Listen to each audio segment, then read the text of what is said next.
Welcome back to the Lafayette Food Junkie Show on Newstalk 96.5 KPEL. I'm your host, Tiffiany. Here we talk about all the food happenings around Acadiana. If you like food, tune in. You might learn something new. Welcome back, ladies and gentlemen. I had a pretty awesome weekend. I was off from the day job, and I did a lot of food adventures around town that we'll kind of discuss on tonight's show. We had another weekend where we had a last minute cancellation on who the guest co-host was supposed to be. But Scott Suire stepped up to the bat. And if you've been listening to the radio show, you know that he used to produce the radio show. So he's no stranger to the Lafayette Food Junkie radio show. Not at all. And he is no stranger to Town Square Media. KTDY, right? Yes, yeah, absolutely. So, welcome back, Scott. It's good to be back. You know, it's different sitting on this side of the desk, but it's good to be back. What have you been doing with your life? I feel like working in a way at some point, but no, not too much. I'm just kind of cruising, trying to enjoy it, slow down a little bit. You've been doing some singing. I do. Right? Yeah? I do. Music's a big thing. I kind of started playing at this little brunch spot on some Sundays, so trying to get myself out there with that. So just, trying to enjoy life, take it one day at a time. All right. Well, we are going to start tonight's show with what blew up my social media this morning.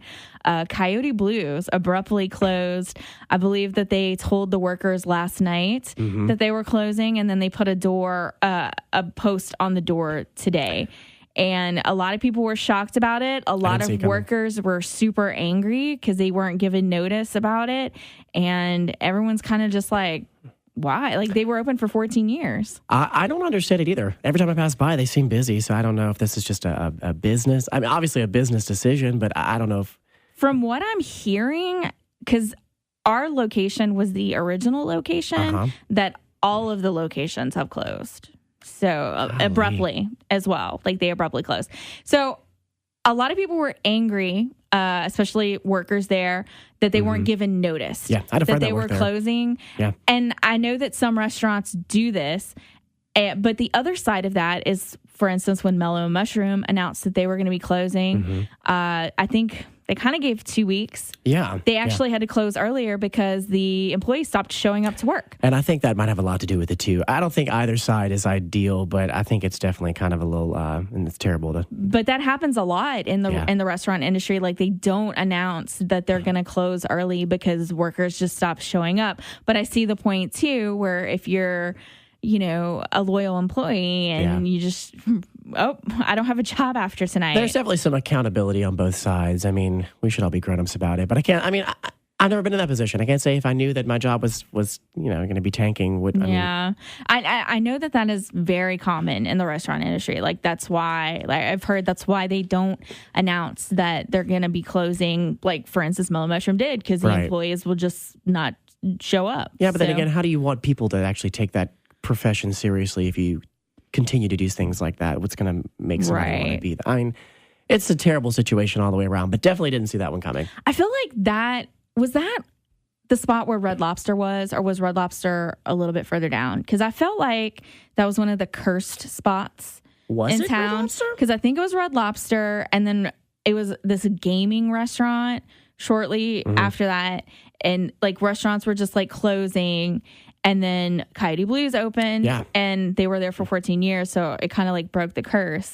I wonder if, like, how they say like the Mellow Mushrooms location, which is now Drago's, is cursed. So I'm wondering if this is one of those cursed locations. They held it together for a long time. If it was did. But I kind of feel like, so they were doing Mexican food, but it was a little different for the time. Like, it was a little more kind of Americanized almost. Well, they had a lot of like seafood with the stuff. I remember I used to love the queso chips because they would do it with, like, instead of the corn tortilla fried, they would do the flour tortilla fried. But I'm going to admit that, like, I haven't eaten there in years because we have so many Mexican restaurants. We do. But I did love it. And they're green. Is there like avocado? They're like, yeah. That I will miss that so much. That was delicious. I like their Southwest mashed potatoes. See, that's what I'm talking about. Like, they did like Southwest mashed potatoes, and they had like corn grits and stuff like that. Like, I found like they had good steaks. But And Margarita Monday, like, I mean, I know they have other Mexican restaurants, but I like Coyote Blues. Yeah. And the little Cinco de Mayo celebration they did outside with the bands and stuff. That's crazy. I know. And it's, well, what always threw me too is that it was right next door to Tampico's. Yeah. And then I was like, the food is kind of not the same, but the same. Right. So maybe that's why. But yeah. So, I mean, when I tell you that I have seen it all over, then people were getting confused that Blue Dog had closed. So a lot of people were like, Blue Dog closed? And we're like, no, Coyote Blues closed. I know it's confusing. Read. But Coyote Blues is the one that closed. So yeah, a little shocking to wake up to this morning. Yeah. Okay, so last week's show, I talked about how I was attempting croissants. How'd that go for you? It was a disaster, as predicted.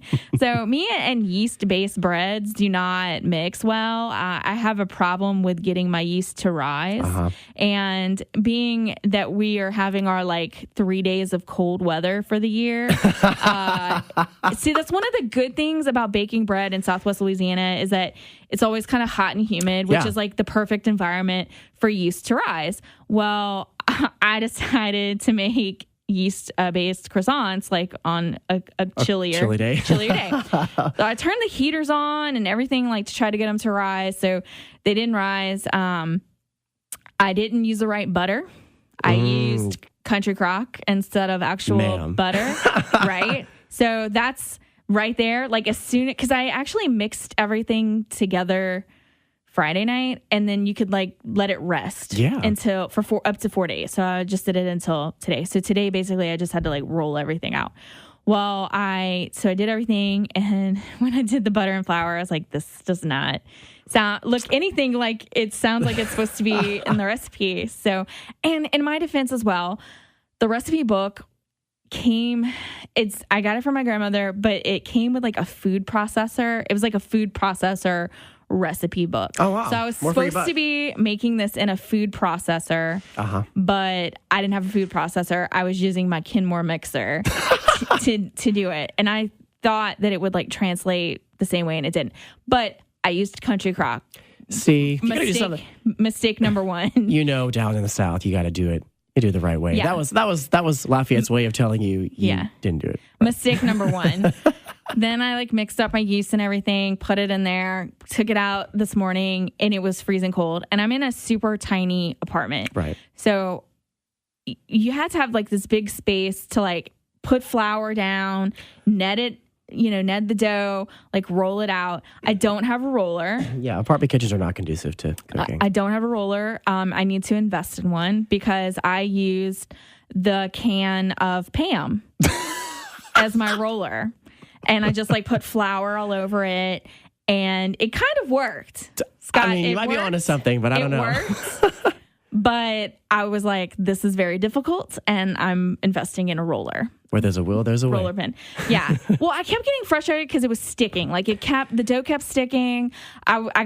So you had to take the big thing of dough and divide it into 4 sections, and you do 4 at a time. And so the first 2, I was literally screaming, crying, upset. It was sticking. I had flour everywhere. My dog was barking. I was like, shut up. I was just like, this is horrible. She was trying to tell you from the get-go. I was like, I hate this. I hate baking like this. This is so difficult. And by the 3rd batch, I got my groove. And I was like, okay, slow down. That's the whole point of this. Slow down. Should have had you some wine. So slowed down, rolled it out. My rolls did not look like crescents. I did the best that I could. What did they look like? I mean, some of them kind of looked like jelly rolls. Some of them were just a rolled up piece of dough. I did the best that I could. Did they taste good? Okay, so let them rest for 2 hours. They were supposed to raise. They didn't. So I was like, nah. Here we go again with my yeast. This is the 2nd time in my life. First time was in high school that I've made yeast-based bread, and I could not get it to rise. And I remember when I made it in the past, and I was just like, my bread didn't rise. And my grandmother and then my great-grandmother, her mom, were just made this sad face, and they were like, yeah, yeast is hard. So I flashback to that. So it didn't rise, put the egg wash on it, put it in the oven, and beautiful golden brown color. Of course. Like gorgeous. Okay. They looked gorgeous. Pull them out, let them cool, ate one. Oh, it's still raw in the middle. So cooked on the outside. And it's not like completely raw. It was more about like because it didn't rise, it was real doughy in the middle. So they're not inedible, but on a scale of 1 to 10 of tastiness, I would say they're a 3. So just close your eyes. Yeah. I mean, I'm going to put a lot of butter and like jam. Not country crock. And not country crock. Actually, that was the thing too. I'm obsessed with Kerrygold butter. Like it's amazing, but I didn't want to, croissants take a lot of butter and I didn't want to I was being kind of cheap. Because I had country crock and I was like, let me just use this. No, lesson learned. Lessons in baking. Do the expensive stuff for the croissants. Do it. And they don't taste like croissants. And they weren't like layered. Like I found this one recipe for croissants and it was like 27 layers, which is what croissants are supposed to be. Each layer had butter in it. Like it was real intense. This one was not that elaborate. And I was like, this will be a good starting one. And, I tried it and it wasn't as bad as I thought it was going to be. And it was a learning point, and I learned a lot. Like, slow down. Baking is not do this as fast as you can. It's like slow and steady, win the race. And that's how I am. Like I want it to be perfect, and it's like if it's not coming out perfect, I'm getting frustrated. But this was like that's what the lesson was here is like slow and steady. Win the race, and was your first time doing this, and it does not have to be perfect. Give yourself some credit. I mean, I attempted it, and jelly and butter fixes everything. Absolutely. So, all right, we're going to take our first break, and when we come back, we have more with Scott Suire. So come back to us. It is the Lafayette Food Junkie Show on News Talk 96.5 KPEL.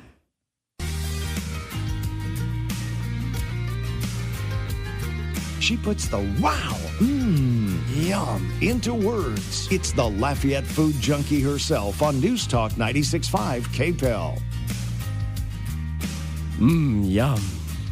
Welcome back to the Lafayette Food Junkie Show on News Talk 96.5 KPEL. I'm your host, Tiffiany Daku, and Scott Suire. Why am I having so much problems with your last name? There's no Q in there. There's no Q in there.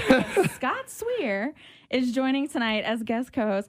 We are getting a caller right now. I'm going to remind you that I cannot take calls while I am doing the boards.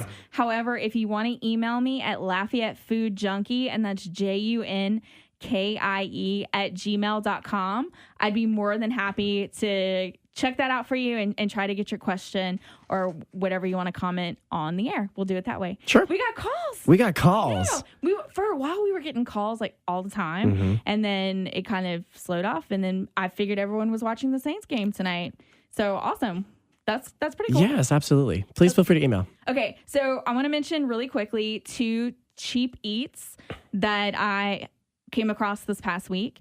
One of them is, if you don't know about the Don's Seafood Hut 25-cent oyster and then half-price oysters on Monday nights, you are completely missing out. So the raw is 25 cents an oyster, and then the char-grilled and then the jacked up, which has like pepper jack cheese and bacon on it, are half off. Wow. So you can go and get some oysters, and it's oyster season right now because we're in an R month. So that's tomorrow. So get you some oysters. So it's delicious. And then also, I've discovered that every day, happy hour, they have 2-for-1 margaritas, Bloody Marys, and beer. Sold. So we got margaritas Yes. and oysters. Spent maybe $20. Yeah. So it was very affordable. But when you think about what you got, I mean, oysters and drinks. And Right, exactly. So it was very affordable. So I kind of wanted to mention that. Also, I ordered Hot Food Express late night yesterday because I've been craving the Bang Bang shrimp with the fried rice. Like, it's an obsession. And I forgot how heavy their portions are originally. So I decided I wanted leftovers. So I decided to get the large, which was $2 more. Why not? The small's $10.99. Large is $12.99. I get it. And it could have easily fed a family of 4.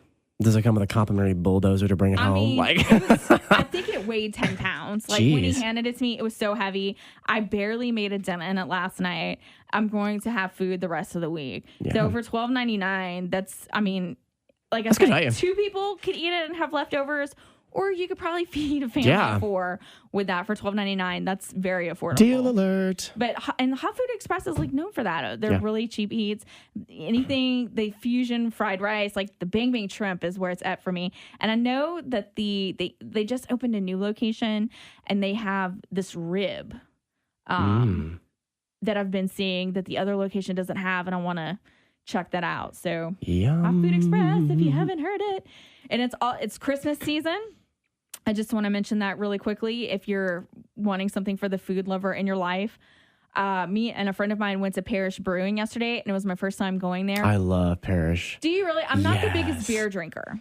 So I like sours, and I like gyozas, if I said that correctly. Probably not, because I always mispronounce it. But I like salty beer, and I like sour beer. Yeah. Okay.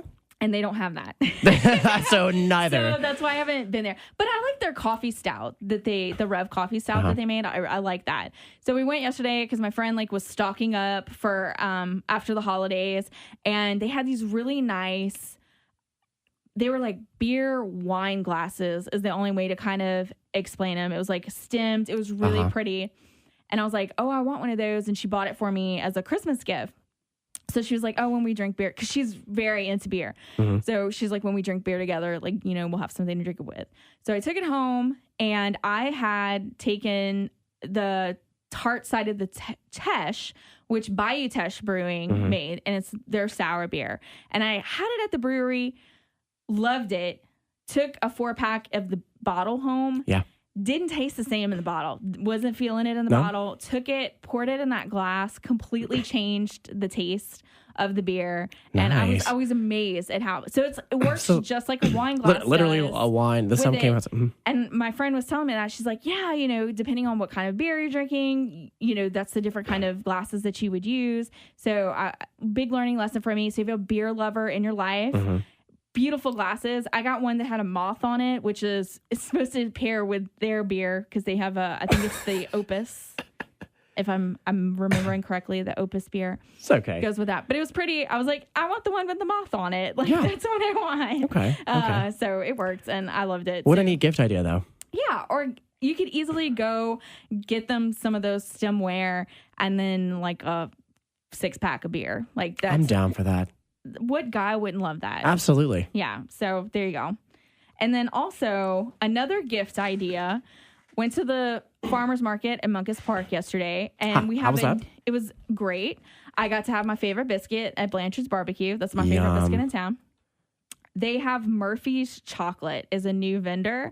It's a local bean to bar chocolate company that's making 70% dark chocolate bars. Oh, wow. So I got one of those, and it was delicious. Sounds delicious. Yeah, I didn't eat the whole thing. I just ate a little tiny bit because it's $6 a bar, a chocolate bar, and they're bigger, and gourmet chocolate is a little more pricey, but I kind of wanted to savor it. Well, yeah, you don't want to eat it. I mean, I guess you could eat it all in one sitting, but you don't want to. I want to enjoy it for later. Make it last a little bit. Yeah. So I'm kind of savoring it. So that's another option, is going over to the Munkus Horse Farm and checking out the different vendors there, and you can piece stuff together and make a gift Those are great gift ideas, and what the great thing about those are too is that you're supporting local, which is absolutely amazing. Yeah, that's the other part of that. Those are great local food related items for somebody in your life. That's where to go.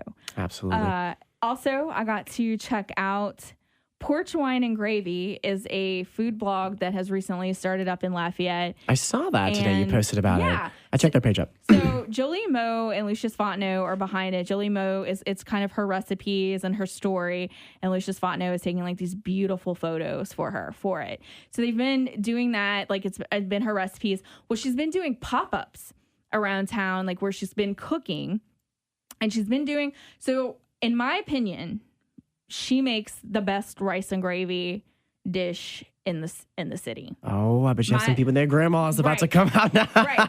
So we actually discussed that yesterday because when she does the pop-ups a lot in New Orleans, and when she goes to New Orleans, she does plate lunches, she does the beef bouillettes, which is her version of meatball stew.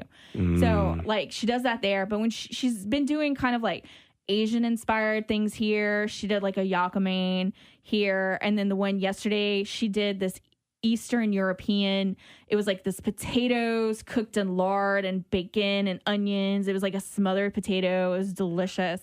And this pork on a stick that was in this kind of spicy, creamy sauce. Oh. Yeah, so she did that. So she's been doing kind of like different ethnic style foods around town. And I asked her yesterday, I was like, are you going to do, the beef bouillettes here? And that was kind of her thing. She's like, here, everyone makes a rice and gravy. Everyone's grandmother makes a rice and gravy. Mm-hmm. It doesn't have the same effect here as it does in New Orleans. And I was like, yeah, but yours is the best. She's like, yeah, but that's one of those things. It's like, no, my grandmother makes the best. No. Yeah, it's a very opinionated dish. Right. But I've had a lot of rice and gravy, and hers is well, now I got to try this rice and gravy. The best that I've tasted. So if you're interested on when her next pop-up is going to be, I think she said her next one's not going to be until after the first of the year. Follow them on social media. It's Porch Wine and Gravy, and they are on Facebook and Instagram, and beautiful pictures of food. Check out her page. Absolutely, yes. So you can go and check that out. And I mean, she's doing recipes there too. So if you're looking for food ideas of something to cook, she's doing that as well. All right, we are going to take another break, and when we come back, we have more with Scott. So come back to us. It's the Lafayette Food Junkie Show on News Talk 96.5 KPEL. And now, the Lafayette Food Junkie Show, served up medium rare every Sunday night. Welcome back to the Lafayette Food Junkie Show on News Talk 96.5 KPEL. I'm your host, Tiffiany Daku, and Scott Suire is joining tonight as guest co-host. We were talking about how hungry the show Absolutely makes us sometimes. Talking about ready. Food. We also want to remind you, if you have any questions or comments, we cannot take phone calls, but you can email me at LafayetteFoodJunkie. That's JUNKIE @gmail.com. And I'd be more than happy to answer your questions or comments that way. And another exciting discovery this week was that Rouse's. I'm going to need you to pull it together today, Tiff. I know. I'm so tired. The Rouse's on Johnson Street is serving ramen. What? Like they have a build your own ramen bar. A ramen bar? From Monday through Sunday, so 7 days a week from 11 to 7, you can go to Rouse's on Johnson Street and get you some ramen. And it's dine-in only.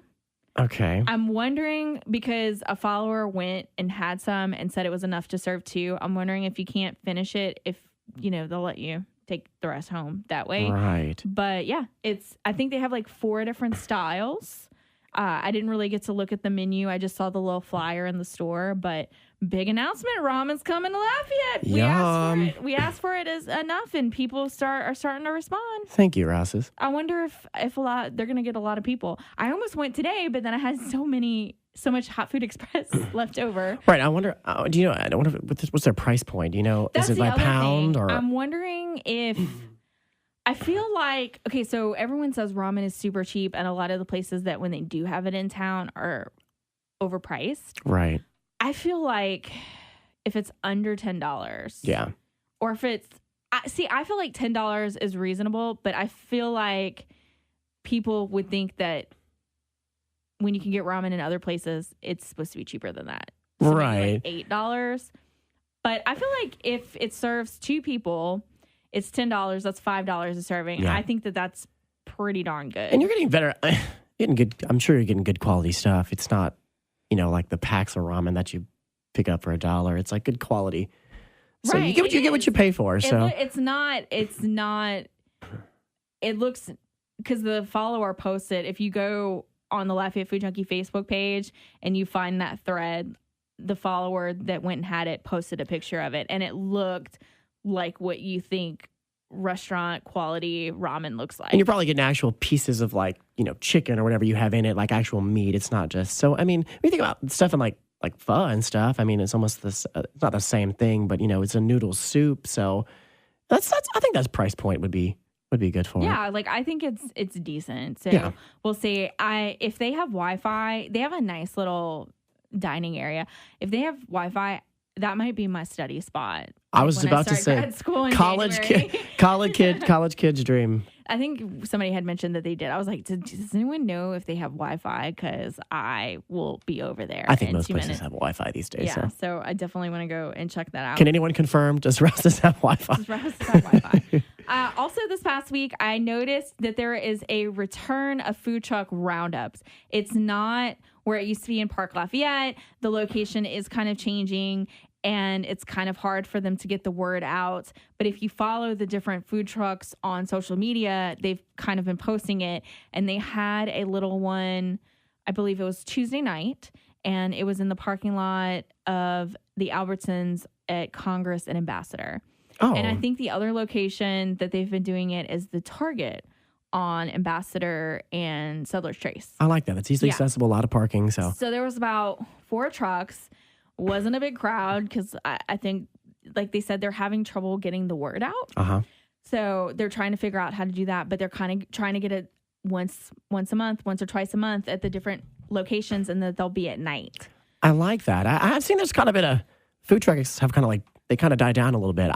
So I think. So this is really nice. They have a few that are steadily out. Like I've noticed when I went to the brewery, Mad Luann's is there. And I think that that's like their location. Like Mad Luann's is just at the brewery. But most of them, like Blanchard's is out a lot, but they're not, like they're hard to find. Yeah. And but the bus stop was one of the ones that was out Tuesday night. I have not gotten to eat there since they opened. And I think he told me it was 4 years ago that they've been open. So I have not tried them out in 4 years. Oh, wow. And they were out there tonight. And I was like telling him, I was like, thank you. You know, my schedule, the way my schedule is, it's hard for me to go out and find the food trucks. And he was like, yeah, you know, that's kind of the problem that we're having. Like we're trying to start to get the food truck roundups up again. It's kind of been hard to get the word out. Yeah. So the bus stop is known for burgers. They called it was a special of the night. It was the end. It was braised pigtails that they formed into a patty with Swiss cheese and had like mayo, mustard, greens. And I think that's it. I think that's everything that was on it. It was really good. Like as soon as you said braised pigtails, I was like, yes. I can't say I've ever had pigtails before. Yeah. I mean, I think that was my first time as well. Having pigtails, but it was delicious. I felt like the greens could have been cooked. I wasn't too crazy about the greens on it, just because I'm very picky about it. I felt like they needed like a sugar component. I kept saying like I wanted like a vinegar or a sugar component to the greens, and I think that would have been better because I don't think they had anything, and it was just like straight up greens, and greens are kind of hard. Like you kind of, to make them more palatable, you got to put like a sugar or a vinegar to it. So I was like, I'm not too crazy about these greens. Like I ate a lot of it, but then I ended up kind of scraping the rest of that off. But the patty itself was really good. It was greasy. It was kind of like a greasy burger. It was really heavy, but it was good. That's that after hangover, that after drinking night burger. Right? Oh, it would have been good. I want to put a fried egg on everything. I love a fried egg. Would have been good on that. Yes. Too, and maybe So.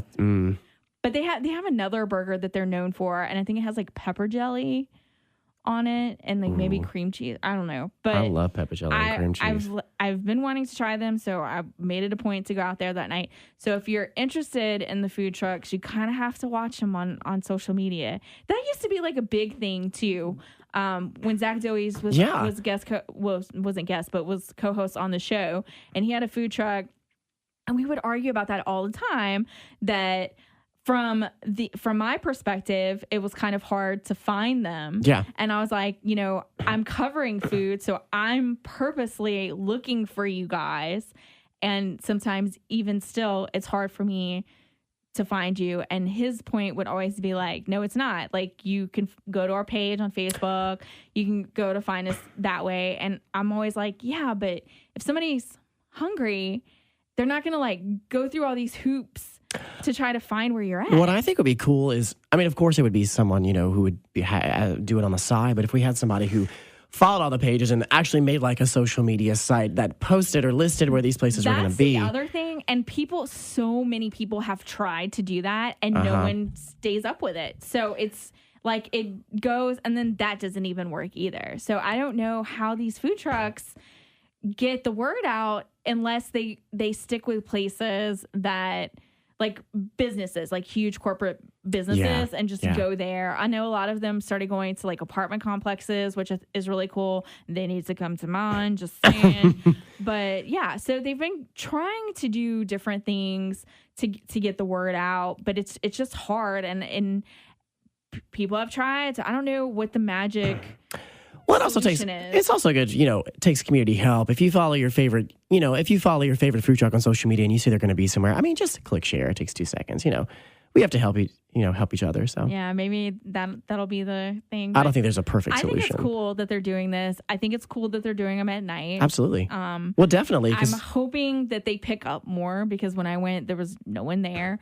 But hey, that's a good thing because I remember at the Food Truck Roundup's popularity, Viva La Waffle, the line was insane. Absolutely. And that was the other bad thing about waiting in line and then them selling out of stuff before you get to the front of the line. So that's the other side of that. Speaking of Viva La Waffle, if you follow them on social media, they will from time to time post a video of them turning a waffle on, and that is their waffle signal sign that they're going to be having a Viva La Waffle pop-up. So they're going to be having a Viva La Waffle pop-up on December 10th from 11 to 3 at Pop's Po' Boys. They're going to be serving till 3 or till they run out. They had one in July, and the line was insane. I bet. And I was like, no, I'm not. I'm at that age where I will not wait in that line for a waffle sandwich. No. Will you wait in the line for the waffle sandwich? I don't think I would. But I mean, it's good though. I only had them once, unfortunately. But I'm glad to know about this. I've had them a few times. I feel like it may not be as crazy this time. Don't know for sure. What food would you wait in line for? So I would still wait in line for Billy's Boudin because Billy's Boudin line is like that. And I would wait for that. But it also is very fast moving. And as soon as you place your order, you leave with food. Like you don't have to wait for your food. I would wait in line probably for some really delicious mac and cheese somewhere, like gourmet mac and cheese. I really wish we had a place that was just doing macaroni and cheese. I would. They had a food truck in Beaumont. It was called Dat Mac. Ooh. That was doing macaroni and cheese, but I don't know if they're still operating. I mean, I might like Black Friday camp out for some mac and cheese. cheese. Yeah. I think mine would be Boudin, like Billy's Boudin. Like I would wait in line for that, but I like the waffle sandwiches. I wasn't a diehard waffle fan, but Lafayette loves them some waffle sandwiches, and they come out in force. They do for that. That line, because and I had a lot of friends that were in that line, and they were like tweeting and like posting the process of like where they were in the line, and then like when they got the sandwich, and then people angry that they couldn't get the sandwich. It was just like, I love social media sometimes because it's very dramatic and it's like you're watching TV. So I was like, let's watch waiting in line for Viva La Waffle pop-up. It's like live soap operas. Like it's great. All right, we are going to take another break, and when we come back, we have more with Scott. So come back to us. It's the Lafayette Food Junkie Show on News Talk 96.5 KPEL.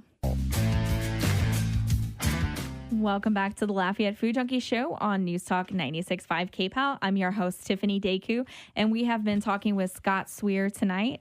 You mentioned Arby's buying Buffalo Wild Wings.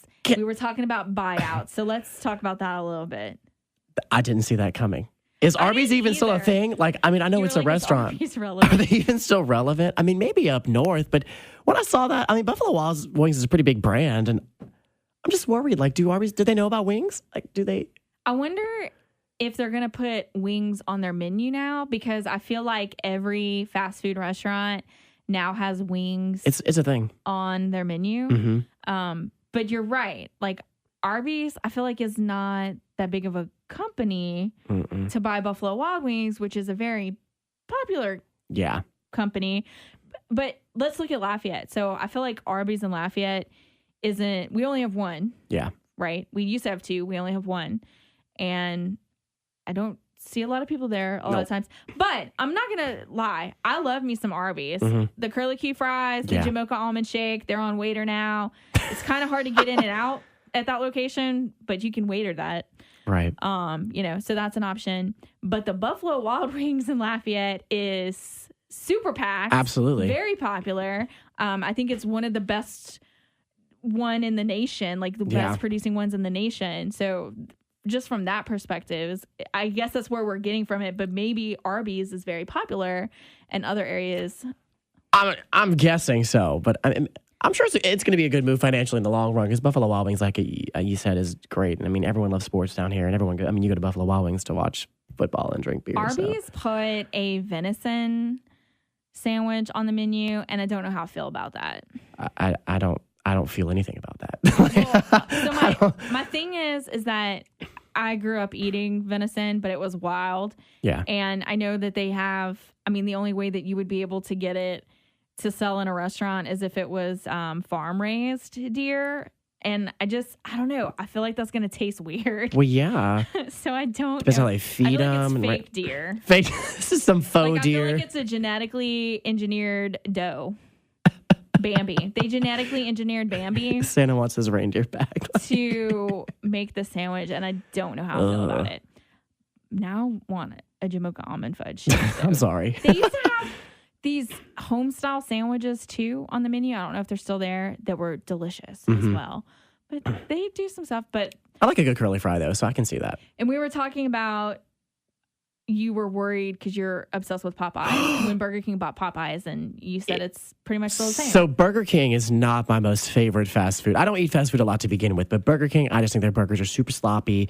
Like, I can't do it. And then when I found out that they bought Popeyes, I nearly fell out of my chair because Popeyes is my stuff. I mean, breakfast, lunch, dinner, drink and not, I will roll up to the Popeyes.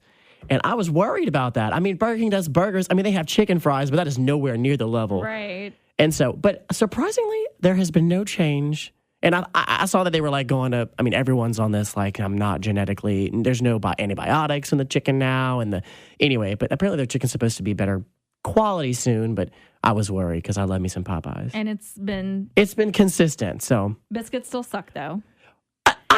You think the Popeyes biscuits suck? Yes. I feel like compared to when I was a child and they were probably made in store, they suck now. And okay, let me clarify. If you eat them within the 5 seconds of getting your box from the drive-thru, they're delicious. By the time you get home, you could kill somebody with it.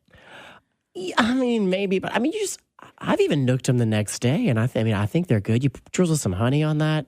I love Popeyes. You ought to do a poll on your Facebook. Popeyes biscuits, yes or no? No. I actually did. Oh. Well, we did like a while back, I did a show about the best biscuit in town. Yeah. And on my social media, people were talking about Popeyes and Church's biscuits. And I said no. But I will say that I don't know if any of the ones locally here still do it. They used to do like these breakfast biscuits that were like blueberry biscuits, and they were delicious. The Popeyes on Pinhook. The Popeyes on Pinhook still does the breakfast biscuits. That has the buffet as well? Yes. Oh, yeah. That's a treasure. I know. Look at us making the map. The only buffet left. Right. No, but they do. But, nothing does beat a good, like, homemade biscuits. So I'm not going to say that they may not be the best biscuits. McDonald's used to have good biscuits too when they used to make them in the store. Like they used to have someone that was their job every day was to come in and make biscuits, and they were delicious. And then they went to frozen, and it's not the same. Like, and that's how I kind of feel about Popeyes biscuits.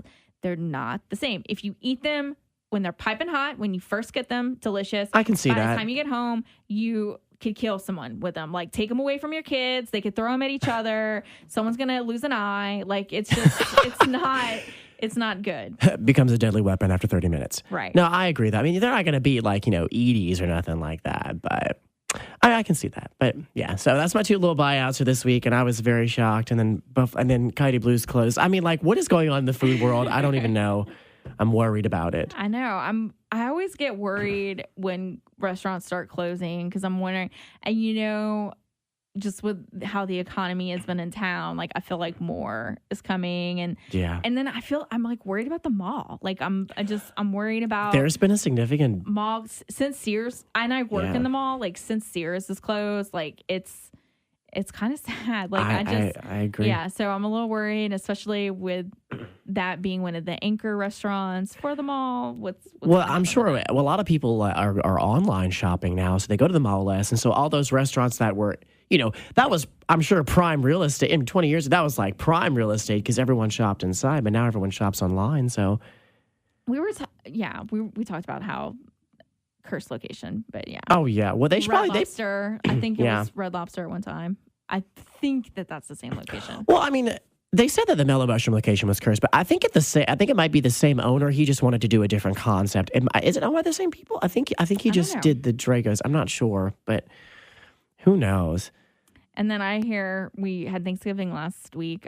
You had a very traditional I did. So I left to go to Arkansas. I spent Thanksgiving in Arkansas, which was beautiful. But we left on Thanksgiving Day, so I didn't get any of the traditional Thanksgiving food.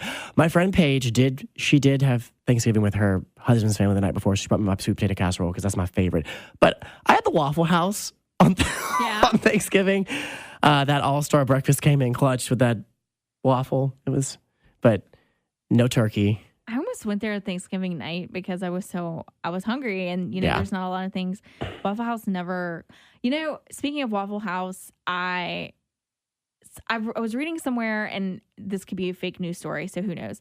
But it was saying that Waffle Houses never close, and that if Waffle House closes for the weather, like that it's a significant weather event, and it's called like the Waffle House scale. Because like they never close, and if they close, then it means like stuff's about to go down.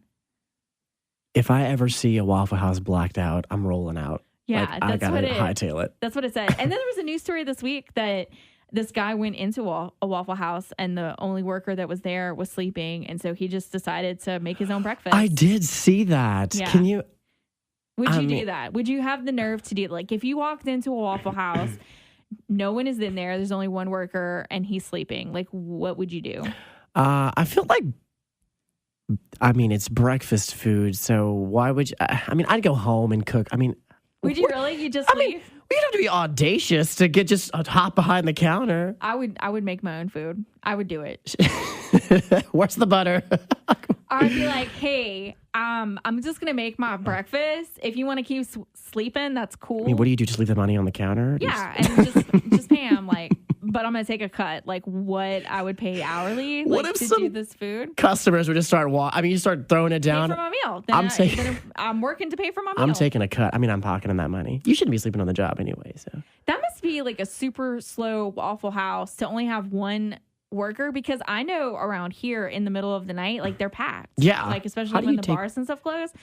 I can't imagine like what they would do if a rush came in and it's just one worker. I don't know. Do you don't remember what city or anything? No, I don't. In? Yeah. That's crazy. How you cook and serve at the same time? I don't know, but apparently they did at that Waffle House location. That is interesting. So what are some of you said you were playing at a brunch place around town. What was the brunch place that you it's Steam Press Cafe downtown. They do brunch every Sunday, and so I play them some little jams sometimes. Have you been playing at any other restaurants? I have not. They have everything that I need to play over there. I'm still collecting. I need to get some speakers and stuff, so I'd like to, though. So if anyone wants to go and see you perform, they can go check you out there? They can. They have a rotation of people that play, so it's not every Sunday, but I do play and sing, or on Facebook. Do you have a Facebook page now for that? I do. I kind of had to do some revamping because, some copyright issues, but it's Scott Michael Suire Music is my music Facebook. I have some other stuff, some original stuff up there too, so you can check it out, but that's my little thing. All right. Well, thank you so much for joining us. Thank you for having me. It was nice to be back. This was fun. This was like a trip down memory lane. We were reminiscing. It was really nice. Except I'm on the board side now. We just started up. You push those buttons well. You got this. Woo, I got it. All right. That's our show. Thank you so much for tuning in. Join us next week, Sunday at 6 p.m. This is Tiffiany Deku on News Talk 96.5 KPEL. And this is the Lafayette Food Junkie Show. Thanks for listening. And as always, happy eating, Acadiana.